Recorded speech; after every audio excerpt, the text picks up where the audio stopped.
Hi, I'm Brett Johnson, former United States most wanted cyber criminal, now good guy. Or as the United States Secret Service called me, the original internet godfather. Now, how do you get that title? Well, I'll tell you how I get that title. I do it every week. Ha! 39 felonies, a place on the United States most wanted list, an escape from prison, and I built and ran the first organized cybercrime community. It was called ShadowCrew. It was a precursor of today's darknet markets. It laid the foundation for the way modern cybercrime channels operate today. Those 39 felonies, well, they refined modern financial cybercrime as we know it. Account takeovers, credit card theft, phishing schemes, stimulus fraud, synthetic fraud, tax return identity theft, you name it. I was on the ground floor of developing it. And yes, that shit will land you in prison. Now, look, there's a whole story behind all that. We don't have time for that today. Why? Well, because today it's time for the Brett Johnson Show. Today's episode, ShadowCrew, the crypto king and the wonder of it all. When we come back.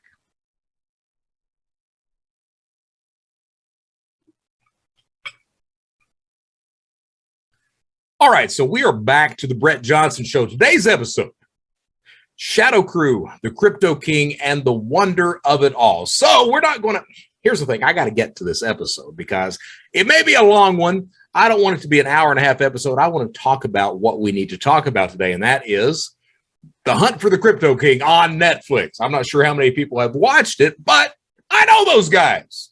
You know those guys. Yeah, I know those guys. Michael Patron, a.k.a. Omar Donani, a.k.a. whatever damn name he's going by right now. I know that guy. Turns out he was a member of ShadowCrew. Gerald Cotton, the CEO of Quadriga, more than likely he was a member of ShadowCrew as well. So those who may not know, those who may not have watched The Hunt for the Crypto King on Netflix yet, let me clue you in as to what happened. So these two individuals, Michael Patron, who had changed his name from Omar Donani, and Gerald Cotton, they start a cryptocurrency exchange in Canada called Quadriga. Quadriga was making a lot of money. It had become fairly popular. Gerald Cotton, the CEO, travels to India, where he mysteriously dies. When he dies, $236 million worth of cryptocurrency vanishes at that point. There has been speculation that Gerald Cotton did not really die, that he faked his death. And what kind of lends into that is that the CFO, his partner, Michael Patron, a.k.a. Omar Donani, was a member of ShadowCrew back in the day. So for those who may not know, and I don't know why you wouldn't, because hopefully you've been watching this show and you've been paying attention, my name is Brett Johnson. They called me the original internet godfather. And the reason I got the title, there's a few reasons. The reason I got the title is I built and ran the first organized cybercrime community. It was called ShadowCrew. Now, we go through all of this at the beginning of the show. But what that community did, is it was the first time that, if you want to call it hacking, you can call it that. I don't call it hacking, but it was the first time that these online actions, fraud and crime, that a site, a platform had been built so that all these fraudsters and cyber criminals could get together, share and exchange information, work together, plot crimes, everything else. And it changes the dynamic of the way online crime operates because it gave a trust mechanism that criminals could use. All right. And that's very important because for cybercrime, and I've talked about this in previous shows, I'm going to touch upon it again because it's important to this episode. It's important that you have trust among cyber criminals because for crime to be successful, online crime to be successful, three things have to take place.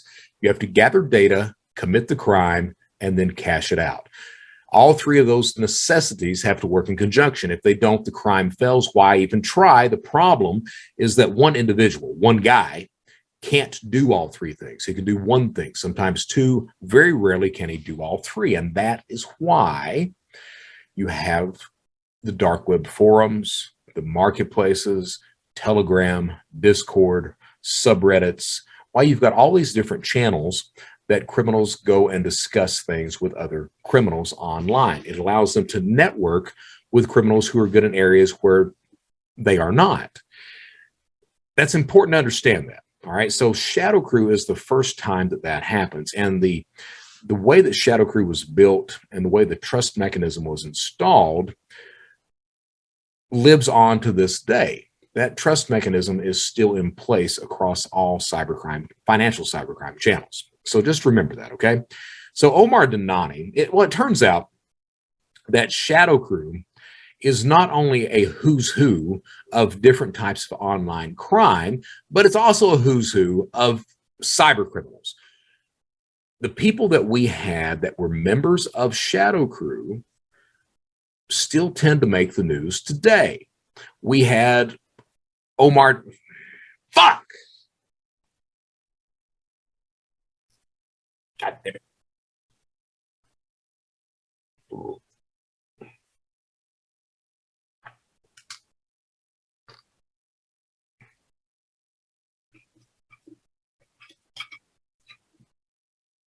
All right, so we are back to the Brett Johnson Show. Today's episode, ShadowCrew, the Crypto King, and the wonder of it all. So we're gonna get away. Fuck, man.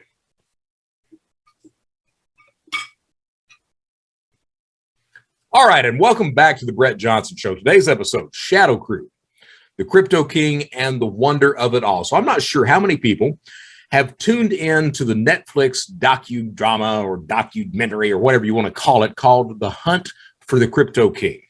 It's about this, what may be a very large cryptocurrency fraud. I say maybe because not all the chips have been counted on that yet. There's not been anyone that's been charged with anything. Certainly there was a lot of fraud involved, but no one's went to prison.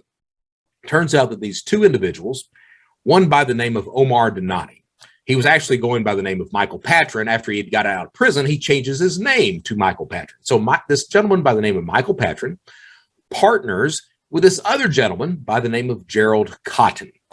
And they start a cryptocurrency exchange in Canada. It becomes a fairly popular exchange. The CEO, Gerald Cotton, at one point travels to India where he dies. When he dies, $236 million worth of cryptocurrency is found to be missing. Some people speculate that the CEO, Gerald Cotton, faked his own death and ran away with the money. True or not, don't know. Watch the film. It's pretty good.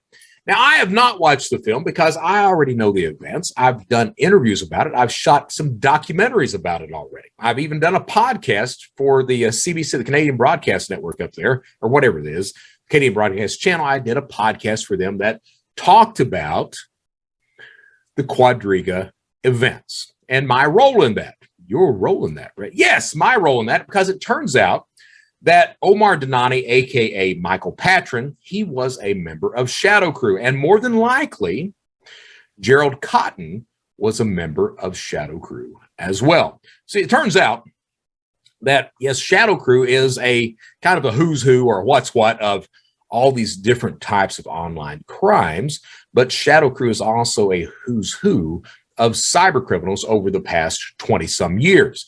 Who have we got? Well, we've got people like Max Butler. He's in the book Kingpin by Kevin Polson. I'm in that book as well.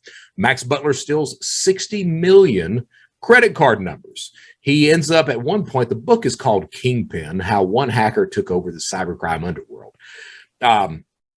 What he does at one point is he takes over every criminal website on the planet because he didn't trust them. He wanted all the traffic to go through him so he could know who to trust and who not to trust. So he takes them all over. This is Max Butler. Max ends up getting, I think he got like 17 years in prison or something like that. He's released now. He was scheduled to be released a bit earlier, but he buys a cell phone while in prison. And no, they do not sell you cell phones on the commissary. Well, where did he get it? Well, don't worry. I'll tell you where he got it. He bought a cell phone from a guard.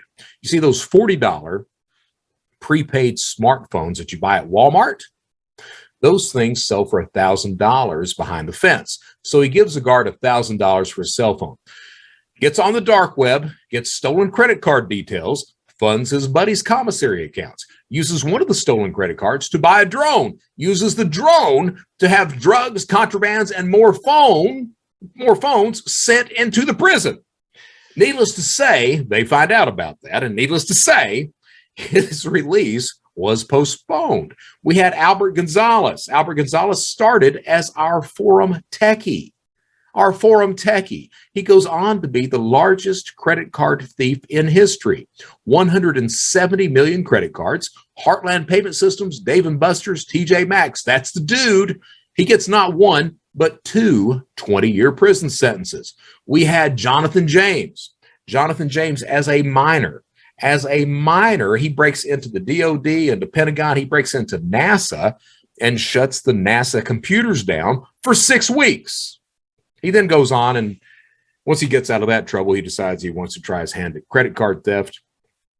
Partners with Albert Gonzalez, is arrested with Albert Gonzalez, and he thought they were going to lay the blame of those breaches at his doorstep.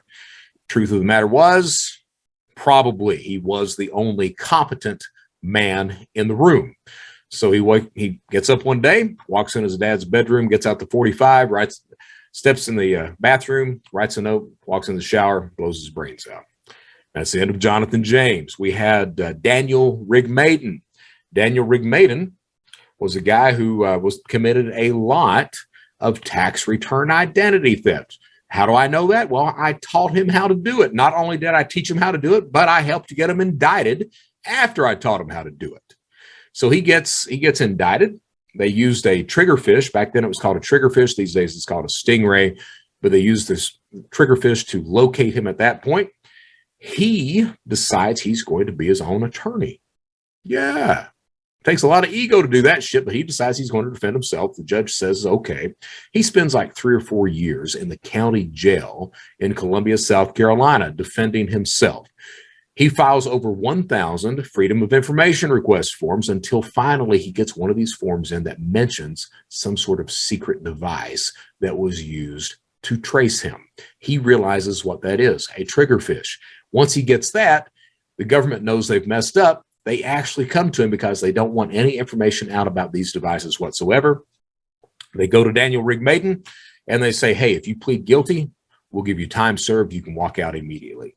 So he does that. Daniel Rigmaiden now is considered a very large privacy proponent. I wonder why. So we had Daniel Rigmaiden. We had, who else did we have? We had Dmitry Golubov. If you want to know where modern credit card theft begins, it's with Dmitry. He was a spammer. He was a kid. He was spamming all these people. He was getting credit card details. He had an idea. His idea was, I wonder if people would buy credit card details. Turns out they will. So he picks up the phone. He calls his buddies. They call their buddies. They have a physical conference in Odessa because Dmitry's in the Ukraine. They have a physical conference in Odessa. 150 of these cyber criminals show up, and they launch this site called Carter Planet, which is the genesis of all modern credit card theft as we know it today. We had Roman Vega. So if you've ever wondered when modern, and this is again, modern credit card theft, counterfeit credit cards, Roman Vega is the first real seller of dumps in the United States, dumps being tracked to information. So for those who may not know, on the back of your debit or credit card, there's a magnetic stripe on there. On that magnetic stripe are 3 data tracks. The first data track is the customer's name. Second data track is the card number / 16-digit algorithm out the side of that. Third data track is called indiscriminate data. No one buys or no one uses it. All right. What's bought and sold on criminal marketplaces is the second data track, that dump. And the reason why, when you swipe a card or insert the chip, the only information that's sent out for verification is that second data track. The first data track, the customer's name, shows up on the terminal in front of the cashier. So what happens is criminal goes off and he buys 10 of these dumps. He encodes all 10 dumps on counterfeit credit cards. He creates one fake ID, and whatever the name is on the fake ID, he puts on all 10 track 1s on all 10 cards. That way, when he goes to shop, he swipes the card. Track 2 sent off a verification. Track 1 shows up on the terminal in front of the cashier. If he's ever asked for identification, He just gets his fake ID out, shows it, everyone's nice, warm, and fuzzy, and he walks off with his laptop. So that was Roman Vega. He was the guy that did that. We had all these guys. We had a guy named David Appleyard, who was a retired mortgage broker. The dude gave up brokering mortgages because he had a taste for the illicit side of life. He gets 5 years in prison. We had all these guys, and then we had Omar Dinani. And this is just a sampling. This is just a sampling. It turns out if you look at all these identity theft, the huge identity thefts and the breaches and the people who have been arrested over the past 2 decades, a lot of them have ties to ShadowCrew because that's where this shit starts.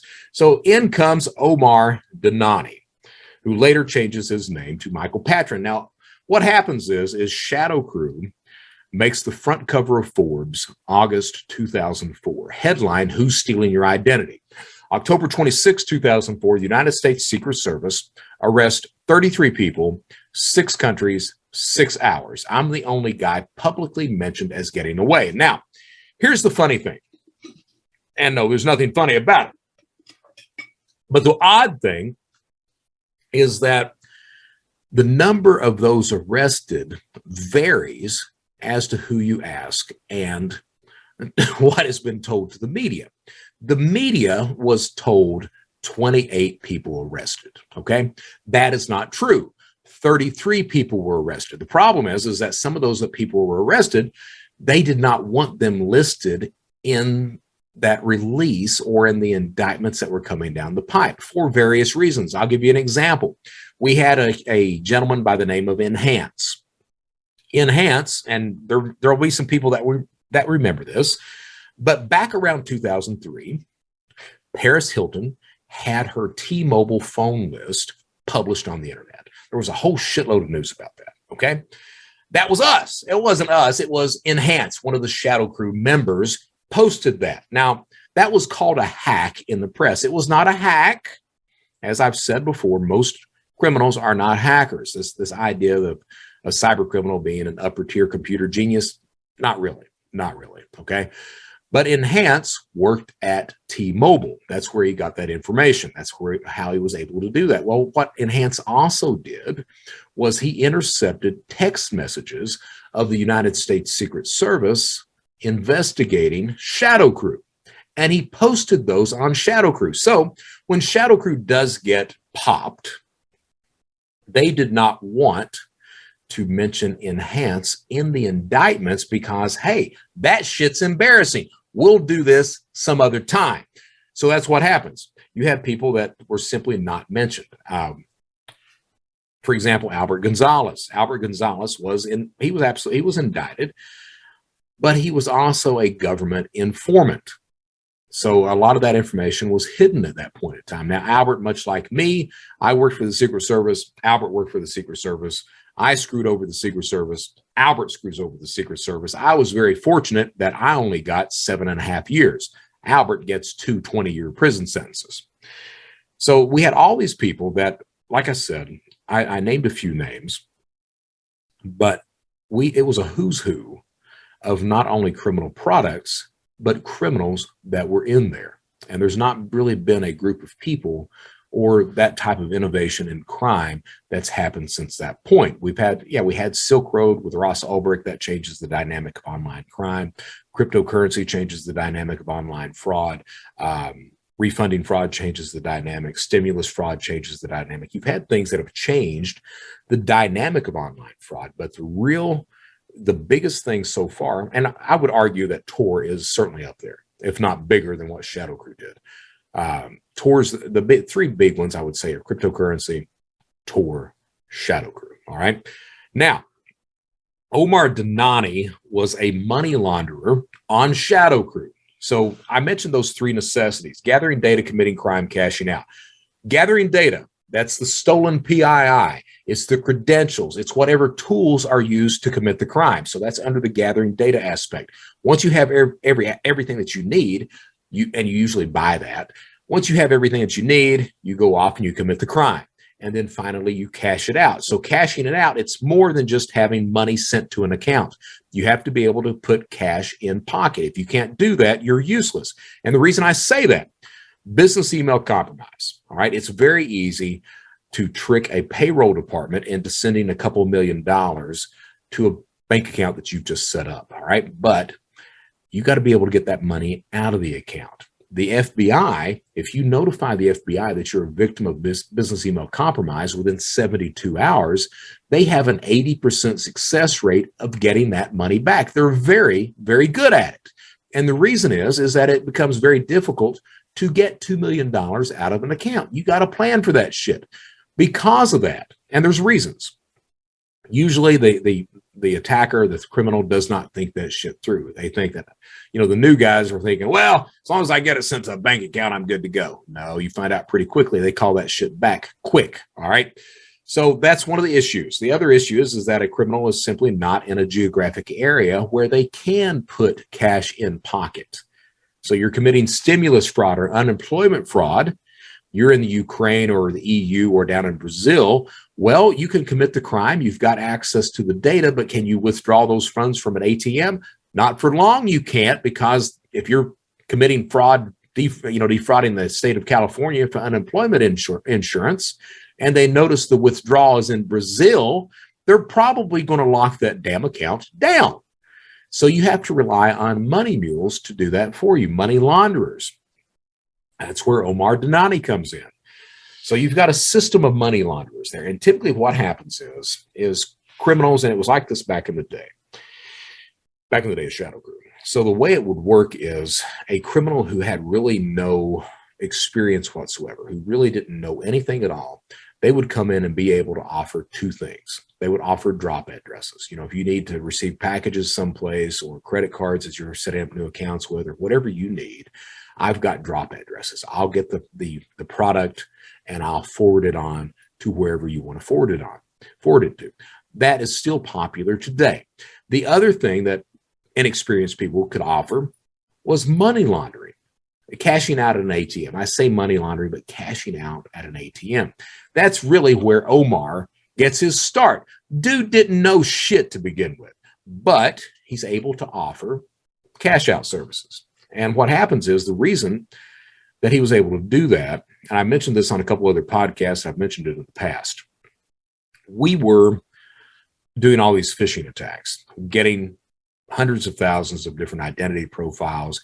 And back then, when you phished somebody out, you could get the account numbers, you could get the credit card numbers, you could get the PINs, everything else. Well, we were getting card numbers and PINs, committing online fraud, what's called CNP, card not present fraud. So you would go to the Apple store and you'd buy that MacBook Pro and you'd get them to send it to a drop address and you'd resell it on eBay or on Craigslist or someplace like that, okay, and get 80% of retail. Well, a good carder, because that was really the only type of fraud we were doing, it was very profitable. A good carder, credit card thief, could profit $30,000 to $40,000 a day. Now, we were getting, through phishing schemes, we were getting card numbers and PINs. In order for you to encode that on a physical card, you have to have complete track to data. That 16-digit card number / that algorithm, that 16-digit algorithm out beside of that. You have to have that. You can't guess it. You can't generate it. You gotta physically get it, all right, by skimming the card. What we found out back then is that no banks had implemented the hash, meaning that if you have the card number to encode it, the only thing you needed to do for track 2 was put the 16-digit card number down, a / and any 16 digits out from it. It would encode. You could take it to the ATM. We had the PIN numbers, so you could start withdrawing cash from the ATM. That changed cybercrime for us. Instead of a carder profiting $30,000 to $40,000 a day, these people who were cashing out instead of a carder profiting $30,000 to $40,000 a month, the people who were cashing out started to profit $30,000 to $40,000 a day. That is what gets law enforcement attention, and that is what gets ShadowCrew ultimately popped, because Albert Gonzalez, genius that he was, decides in broad daylight to go up to New Jersey, standing in front of an ATM machine for 40 minutes, feeding one counterfeit debit card in after another, getting $20 bills out, stuffing them in a backpack. He's wearing a wig, everything else. And finally, little did he know that 2 New Jersey cops just happened to be across the street looking at this kid like, what the hell is he doing? Until one finally gets up, walks over there and says, hey, kid, what are you doing? Albert falls apart. And the end result is ShadowCrew gets busted. So Omar Denani starts out as basically a cashier, money mule.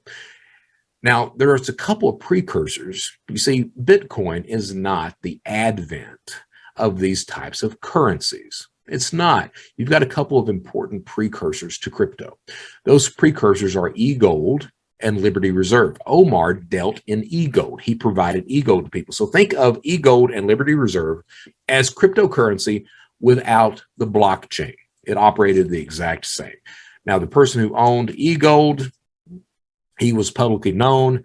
He gets indicted after a while, gets like 20 years in prison. The person who then starts up Liberty Reserve after that, he gets indicted too, and he's not been arrested yet. He's been wanted for a while.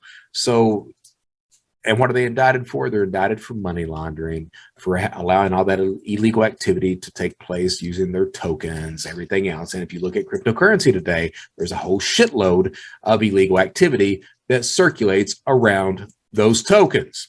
It's a little wonder that the real Satoshi Nakamoto has never came out and publicly identified himself. I have little doubt that somebody somewhere would try to indict the son of a bitch. So that's just my thought on that. But anyway, Omar starts to deal in e-gold, providing e-gold to criminals, because if you think about it, you're buying illegal products, whether that be credit card information, social security numbers, bank account logins. You're buying those. You're buying illegal drugs. That's how you're going to pay for your pot, how you're going to pay for all this stuff.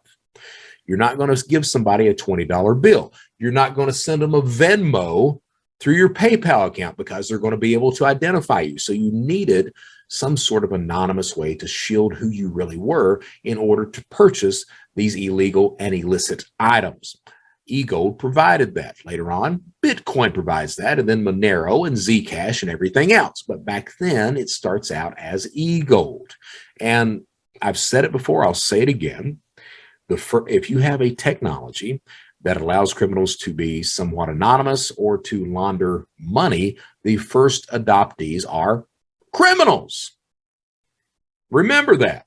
Always look at your beepers, look at your crypto, all this other stuff. First adoptees are criminals, okay? Look at Tor. So Omar starts dealing in e-gold, providing e-gold services. If someone wants to purchase e-gold, you can wire money to this address. I'll make sure your e-gold account is funded, and then you can go off and buy your marijuana or your credit card details or whatever you want to do. So Omar does that. And Omar is fairly successful at it because that service is needed. We've seen that service, when Silk Road 1 pops up, a guy by the name of Max Sherm, he does the exact same thing. He gets indicted and serves some prison time for that. Of course, he's out now, and I think he's sitting on a whole shitload of Bitcoin. He's not hurting, let's put it that way.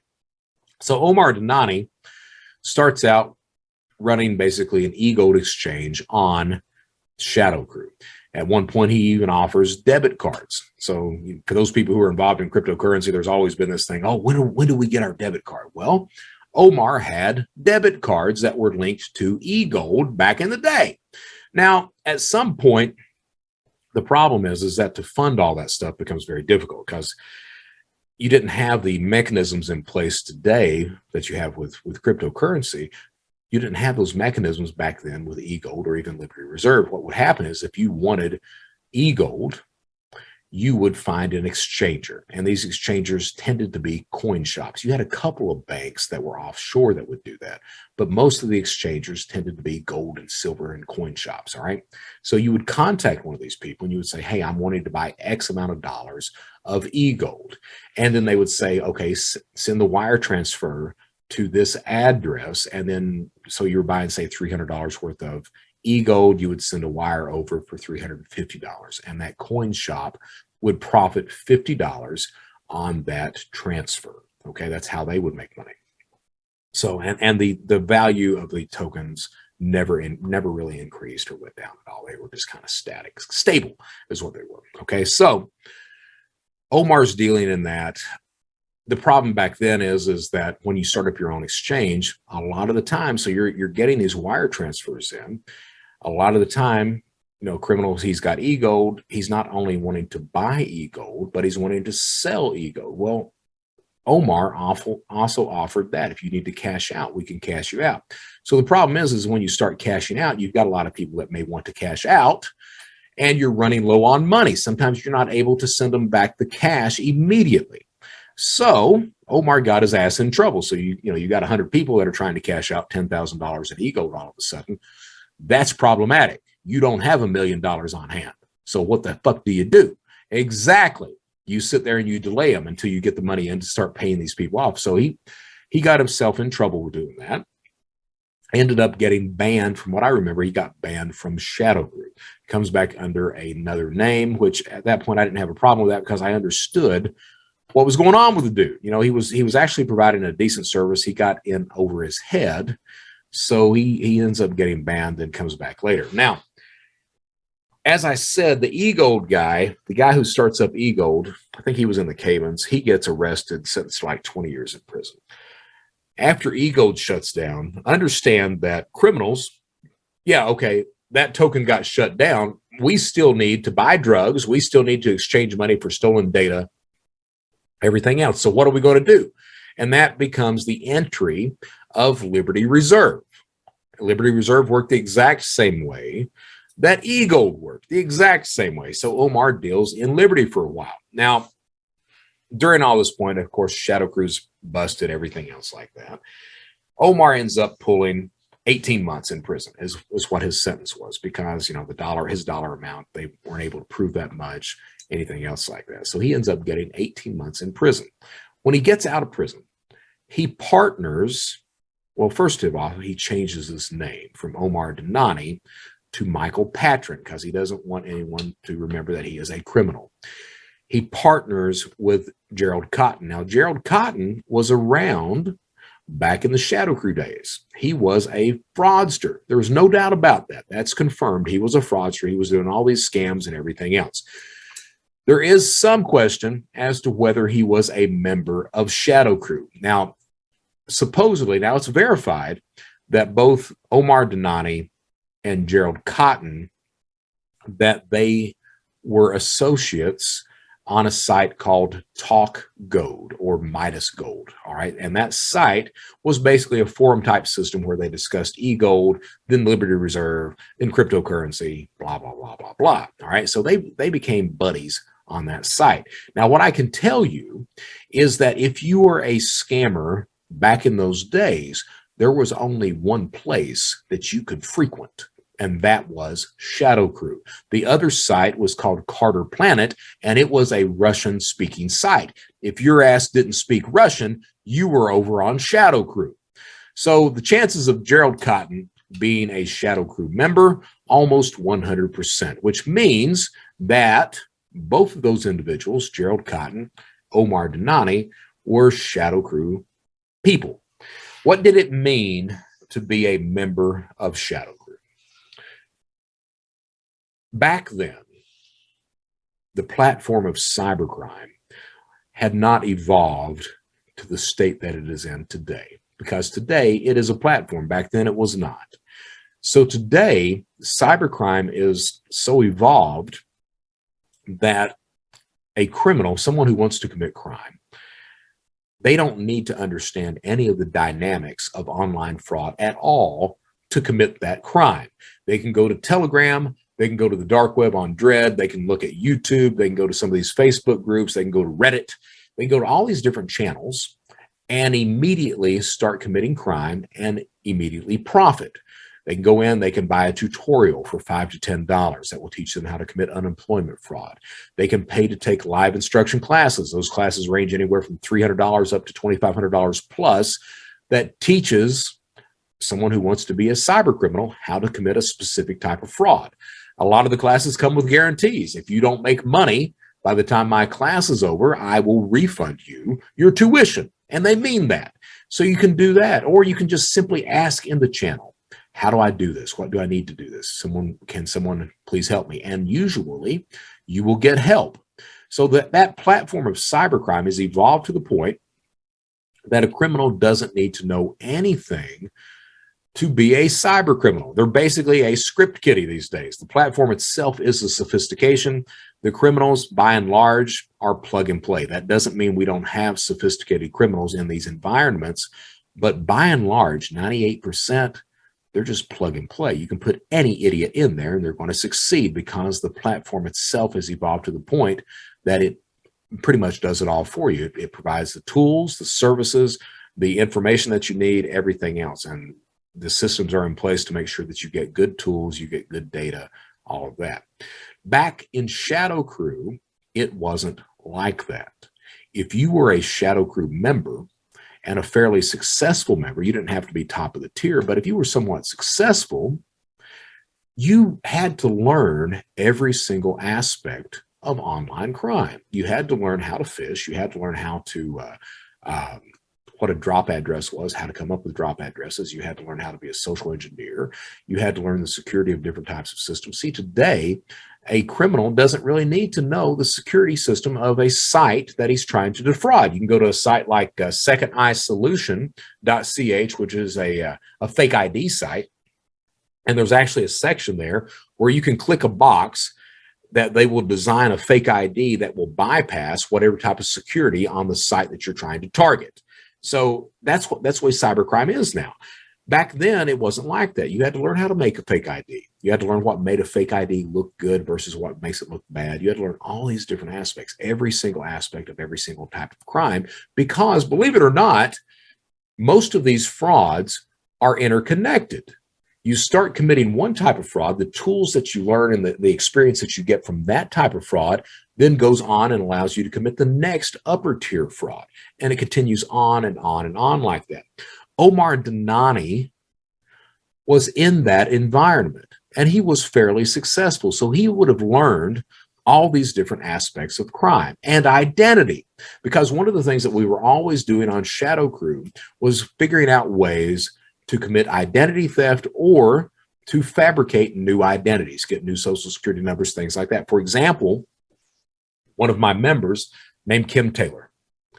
I had Kim Taylor, then I had a guy in France that was selling counterfeit birth certificates, okay? What you could do prior to 9/11, in order to get a new social security number, my name is Brett Johnson. I was born in 1970, all right? So what I could do is I would have a counterfeit birth certificate made in the name of Brett Johnson with my birth date on it, except my birth year. This year is 2022. I would put my birth year as 2021, have it less than a year. All right. I would have it where I would be less than a year old, and I would send that birth certificate in as a brand new birth. All right. Social Security Administration, they would grant me a social security number in the name of Brett Johnson, birth date, month, day, year of 2021. Okay. Now, what I would then do is I would go and apply for a job. I would use the social security number of that brand new social security number of that child, just with my name, with the birth year 2021 on the birth certificate, except I would put the birthday down and I would change the birth year to 1970. So when it reports to the Social Security Administration, this is all prior to 9/11, when it reports to the Social Security Administration, it pings. It's immediately flagged at that point. They pull it out and they say, hey, why has it got 2021 as the birth year? Must be a mistake. It's obviously 1970. Let's change it to that. And they would. And it would give you a new social security number, basically a new identity to operate under. Okay, so that was one of the techniques that we used. Now, that's not a hack. That's just understanding the systems that are in place. And that comes with all the experience and all the tools and all the different types of fraud and research that you have to do back then to be successful in crime. So Omar was one of these individuals that learned all these different aspects. I'm one of these individuals. I was at the top of the heap, so I tended to learn a hell of a lot more and operate on a far different level than a lot of other people did. But you talk to one of us, one of the original ShadowCrew people, and you're talking to a different type of criminal, a different experience, a different type of education than criminals have today. Criminals today can speak basically to the one specific type of fraud that they're committing. That's really the only thing that they know. Criminals back then knew basically every type of fraud that was happening because you had to be successful. So Omar knew that. He knew about credit card fraud. He knew about new identities. He knew about laundering money. He knew all these different types of aspects of online fraud. Now, the reason that's important, as I said, ShadowCrew gets popped October 26, 2004, 33 people arrested. The reason that's important, Omar does 18 months in prison. When he gets out, he changes his name to Michael Patron, wagering that, hey, I can change my name and no one's going to know that I used to be Omar Dinani. And by and large, that was true until the Quadriga cryptocurrency fiasco. So what happens is, once Omar gets out, he changes his name to Michael Patron. He partners with Gerald Cotton, who was obviously a ShadowCrew associate as well. They were certainly associates on Talk Gold or Midas Gold before Michael Patron, Omar Dinani, goes to prison. So they partner. They go on to start a cryptocurrency exchange because by that point, it's fairly obvious that, hey, crypto is going to be pretty big. There's people that are making a shitload of money on this. There's people who's wanting to invest, the people who invest. And here's a secret for you guys. A lot of cryptocurrency investors, they are not investors. They are gamblers. If you are getting your investment advice from Reddit, from Telegram, you are not an investor. You are a gambler, and you have that gambling mentality. Both Reddit, subreddits, and Telegram, they are built, those channels are built to feed into that type of gambler addiction that you see so common when it comes to talking to some of these crypto people. Without a doubt, Michael Patron realized that. Gerald Cotton realized that, hey, these guys, they're throwing money at this stuff. They're not even thinking rationally. They're just throwing money because, hey, there's a lot of profit to be made right now. There's a lot of people, when you read the news reports, there's a lot of people becoming rich in all these different types of tokens. So let's start this exchange. Now, I have no doubt that both of those fraudsters initially started Quadriga planning to exit scam. They had planned to get the money and run with it. But the problem is that Quadriga becomes pretty damn popular. Instead of it being a couple of $1 million, it's all of a sudden a few $100 million that are coming through there. I don't know how many people out there have seen Die Hard, but Alan Rickman, he makes a statement at one point saying, hey, you can steal X amount of dollars and they won't come looking for you.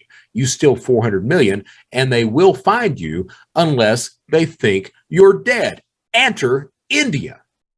Now, this is speculation, but by God, I think it's dead on. And I've talked about this in enough interviews already. But what happens is Gerald Cotton travels to India. Now, we come to find out he had been milking money out of the Quadriga currency exchange the entire time. So they were in the hole. All right. It was going to come to terms at some point that, hey, fraud is apparent in the system. So Gerald Cotton travels to India, where he mysteriously dies of pneumonia. All right. When he dies, it's discovered that, hey, $236 million of cryptocurrency in the Quadriga exchange is vanished. It's gone. Michael Patron had evidently dropped out of the Quadriga business before that happened, evidently several months before that happened. So because of that, Michael Patron is not really looked at. No one really looks at him. But as this investigation goes on, say one thing about the people of Reddit. Those people who are defrauded on cryptocurrency on Reddit, they will climb up your ass. So you had a lot of people that lost money on Quadriga. And it immediately starts coming out that, hey, we think this guy, Gerald Cotton, faked his death. So you start to see a lot of people start to research, and they start to research not only Gerald Cotton, but Michael Patron. And it's found out that, hey, Michael Patron, that's not even that dude's real name. His real name is Omar Dinani, and he was a ShadowCrew associate. So then people are like, what the hell is ShadowCrew? And then they tell them, well, ShadowCrew is basically the start of modern cybercrime as we know it. And Omar Dinani dealt in e-gold, which was a precursor of cryptocurrency. So all of a sudden, you see all these chips starting to line up. And people are sitting there saying, well, shit, this guy, he probably did fake his death. He probably got, he probably walked away with a couple $100 million, got plastic surgery. It's untelling where he's living now. So that's what happened. That's what the hunt for the Crypto King is talking about. It's interesting. I've not watched the show because I don't really want to watch the show. I've talked to all the reporters. I've given interviews, everything else. I was tired of it. I didn't really want to discuss it anymore until I found out about this show on Netflix. And I had some people reach out to me asking me to talk about it on the Brett Johnson show. There are a few things that indicate that Gerald Cotton did not really die in India, and I'm not sure that they are mentioned on the Netflix show. One of the things is that we find out that the region in India where Gerald Cotton died is known for faking deaths. Yes, I had no idea you could have a region that was known for fake deaths, but this region in India where Gerald Cotton died is known for that. It gets better. It turns out that Gerald Cotton, before he traveled to India, he registered similar domains to a police station in India and to a mortuary in India. He registered like domains. Why the hell would you do that? Why do you need a similar domain to an existing mortuary in India? Well, one of the reasons you may need that is if you're not able to get the correct documents that look like the death certificate, that you can at least have a website that looks like the actual mortuary that will then confirm that this individual has died. So Gerald Cotton had set up similar domains to law enforcement and to a mortuary in India at that point in time. Omar Dinani, Michael Patron, he is not indicted on anything because he was able to show that he had actually walked away from Quadriga, or supposedly walked away from Quadriga, before all of this stuff happens. Now, no one is really sure how long the money had been siphoned out of the Quadriga exchange, but we do know that money had been siphoned out before Gerald Cotton dies. End of story? Not really. Not really, because no one knows what happened to Gerald Cotton. All right, supposedly he's dead over there. It's not been proven beyond a shadow of a doubt that he actually died. It's certainly not been proven that he faked his death, which brings the onus back, or the focus back now, to someone like Michael Patron or Omar Dinani. Now, the interesting thing about ShadowCrew is we dealt in dead identities all the time. I had access to the California Death Registry. We knew how to get passports across the planet using dead people's identities, or how to use a dead identity to create a new identity. That's called the dead baby method. The dead baby method, really, to a degree, it still works in the United States. And when I'm talking about the dead baby method, what I mean is, and it actually comes, it's funny, in the way that this crime is invented. The person who wrote, I think it's John Forsyth, he wrote a thing called, it's a wonderful book that becomes Day of the Jackal. So the author of Day of the Jackal, in that book, and it's a fascinating film as well, but in the book, Day of the Jackal, the assassin in that, the book is about this assassin that's going to kill Charles de Gaulle. So in the book, this assassin assumes a new identity. And the way he does this is he goes down to a graveyard. He finds the grave of a child who was born about the same year that he was born, that died at a very young age. From there, he goes to get the child's birth certificate and then creates an entire identity on that child, all right? That's actually a viable way to create a new identity. You go down to the graveyard, or you get a death database, and you find a child that was born around the same time you were, that died at a very young age. From there, you get the child's death certificate.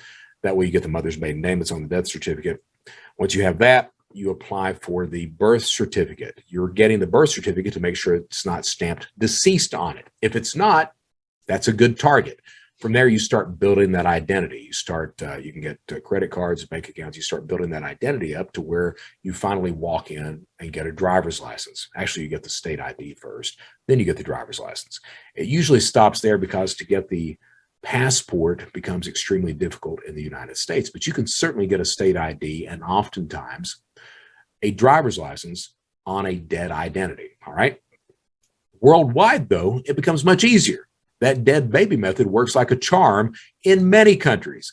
So Omar was well aware of that, which also means that if Gerald Cotton was a member of ShadowCrew back in the day, as he more than likely, almost 100% was, he would have been aware of that dead baby method as well, because we had tutorials on ShadowCrew. I know, I wrote them. We had tutorials on ShadowCrew about how to do that.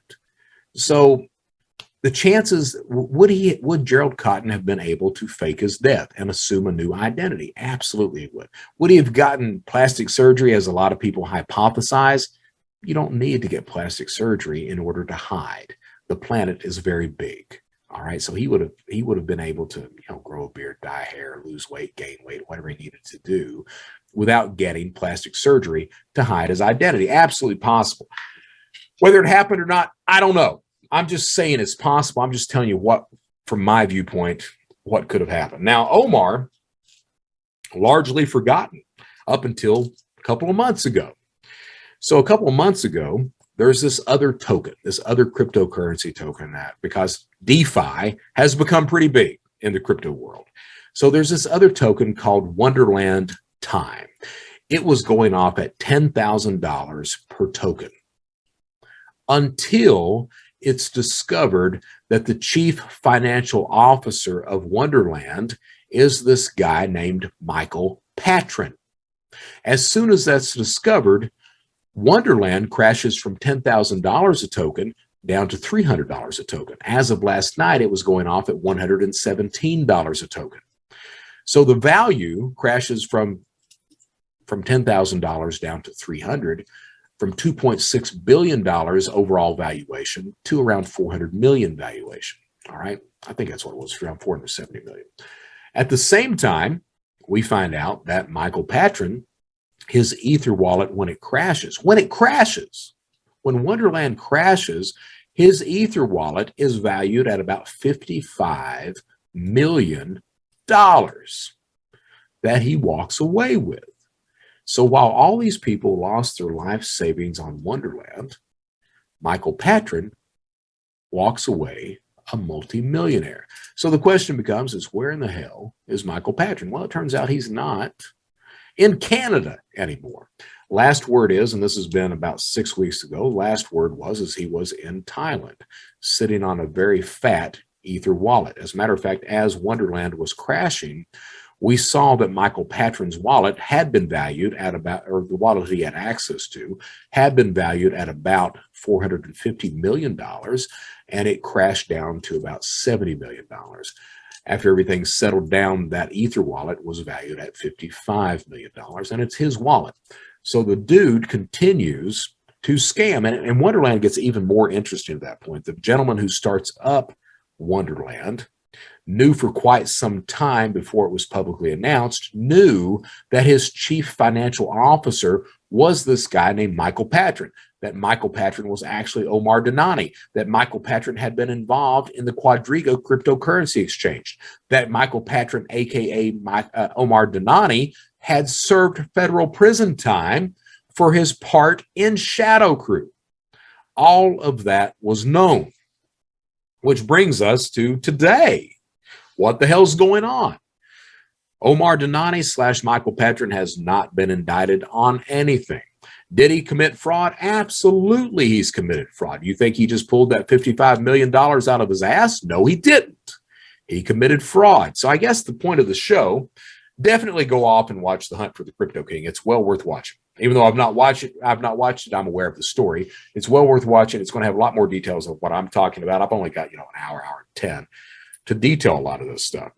But what I will tell you, and that comment has been made toward me a lot recently, is that a criminal will not change. A leopard cannot change its spots, a lion, tiger, or stripes, or whatever the hell is going on.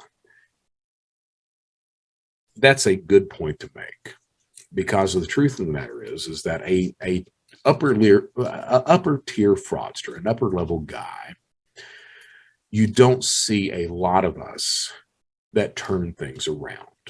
All right. It happens once about every 20 years. And if you look at cybercrime, it still happens about that length of time. You got a guy about every 20 years that will change his life around. You got Frank Abagnale, you got Kevin Polson, you got me, you got very few of these guys that actually used to steal a lot of money or cause a lot of damage that then are able to turn their lives around and lead that legal life. And the reason why is because the temptation of cybercrime, the way things profit, that potential of profit is so damn high. So the money's there, but it's more than that. It's the ego. You know, you get this ego blast from these criminal communities. If you're a member of these communities, you know, everyone looks up to you. You're able to do something that no one else is able to do. Not only that, but it's this puzzle solving thing, this idea that you're able to do something that no one else can do. And it goes further than that. Cybercrime, you're compartmentalized. You never get to see the effects that you're having on the victim, the damage that you're causing. So it makes it much easier to commit that type of crime as well. It's all these things together that make it very difficult for a criminal to really turn his life around. I've talked about this in other episodes as well. It means getting rid or doing away with people, places, and things. And that becomes very difficult all of a sudden because it really is an addiction. That's not an excuse for my behavior. It's not an excuse for Omar Denani, Michael Patron's behavior. It's just simply telling you the way that it is. Omar, to me, he got 18 months. That's nowhere near enough time for him to be able to sit back and consider the consequences of his actions, to really take responsibility for his actions, to understand the harm that he caused his victims. 18 months is basically just enough time to sit there and think about doing it again. So he served 18 months. He gets out. He does it again. He has a skill set that he acquired from his ShadowCrew days, understanding the way these tokens operate. Being on the ground floor with eGold and then Liberty Reserve, he sees the potential of something like Bitcoin and other crypto tokens, and he jumps on it, especially as it becomes more mainstream. He really starts to understand the profit potential. He's got the criminal mindset already. He knows what can make money, how he can steal money, and he does that. And then he takes off on the run once he's stolen several $1 million, which is obviously what's happened there as well. There's not really much of a situation. You know, I try to talk about how to secure yourself. I had a gentleman contact me a couple of weeks ago, and he's made a shitload of money legally on crypto tokens, on cryptocurrency exchanges, not exchanges, but on cryptocurrencies. He's made a lot of money, and he's living in Atlanta. He asked me to come over and talk to him about security. All right. So I told him I would, and I'm considering. He's starting up a trust for other people to try to invest, try to handle their taxes and everything else, because you owe a shitload of money. If you become rich on crypto, you are going to owe the federal government a lot of tax money. So he's trying to start up a business, a legitimate business that helps with investments, that helps shield some of those taxes that people may owe the federal government, things like that. And he wanted me to come over to talk to him about security. Okay. And I mentioned it earlier. You are not an investor if you are getting your investment advice from Reddit or Telegram. You are a gambler. So talking about how to protect yourself, and I'm not talking about this gentleman. This gentleman, I'm actually writing a paper for him on what I think he needs to physically immediately do for himself to be secure, because he doesn't really understand a lot of that stuff. But just a word on crypto in general. You know, if you're getting investment advice from those channels, you're not an investor, you're a gambler. Those channels are designed to cause you to act in a gambler addict type mentality, especially something like Telegram. You've got bots there that continually plug the program or plug that token. On Reddit, you've got individuals that come in and continually plug that. Oh, it's going to the moon. It's going to the moon. You need to invest. Buy more, buy more. Every time that token goes down in price, it's called an opportunity to buy more. All right. Until finally you lose every single bit of money that you've got. So understand that if you're going to invest in these things, get real investment advice. There are channels out there where you can find real articles that talk about this stuff, where you can do real research on any of these tokens that are out or any new tokens that are coming up. All right, it's easy enough for a criminal. I can go and I don't even know how to build a token, but I can pay someone $200 to build me a token that's on the Ethereum network or that's on the BNB network, BSC network. I can do that, $200. And then what can I do? I can go to Reddit and I can hype it up. I can get bots on Telegram and hype it up. And maybe if I do it enough times, it will catch fire and I can become a millionaire on the backs of all these people who think they might become rich. I become a millionaire. That's not uncommon. So please do your research on that kind of stuff. If you are fortunate enough to get money, like I went over to Atlanta, I talked to this guy, and right out of first thing I asked him were, what are your pain points? Because he's sitting on a lot of money. A lot of money is what he's profited. Okay. And he's not married. He doesn't have kids. And I was like, well, that's good. And he's like, why is that good? And I was like, well, really, the only thing that I need to get your private key is a hammer and to know what your pain points are. And his pain points were his parents. And I was like, well, you need to make sure your parents are secure too, because if somebody finds out you've got that much money, that kind of value that you're holding that, they might go and ask your parents some questions with a hammer, or they might get you and ask you some questions. So you need to be secure. So I'm advising him on how to be secure so that doesn't happen to him. That's the world we live in today, though. All right, where you've got these scammers out there, where you've got people that will result of violence to get your money, where they will trick you into giving up all your life savings. A lady called me. She sent me a message on LinkedIn the other day. Actually, it was like 2 nights ago.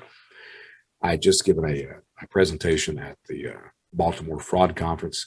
I was dead tired. It was like 10:30 at night, and I get this message that's saying that her husband had been defrauded through a cryptocurrency scam on Telegram.